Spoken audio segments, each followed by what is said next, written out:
சேலம் மாவட்டம் ஓமலூர் நகர் உள்ள மக்கான் தெருவில் மளிகை கடையில் பொருட்கள் வாங்க வந்த ஒரு மூதாட்டி பெண் ஒருவரின் செல்போனை திருடி சென்ற சம்பவம் அதிர்ச்சியை ஏற்படுத்தியுள்ளது. மதிய பொழுதில் கடைக்கு பொருட்கள் வாங்க வந்த பெண் செல்போனில் பேசிவிட்டு கடையில் போனை வைத்துவிட்டு பொருட்களை வாங்கினார்.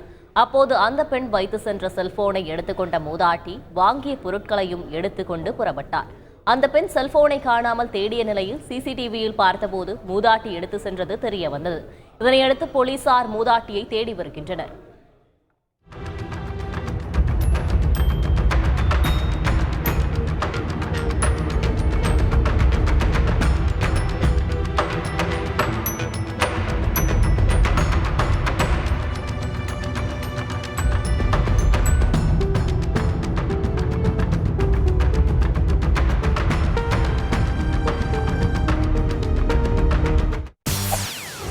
செய்திகளை உடனுக்குடன் தெரிந்து கொள்ள உடனே சப்ஸ்கிரைப் பண்ணுங்க.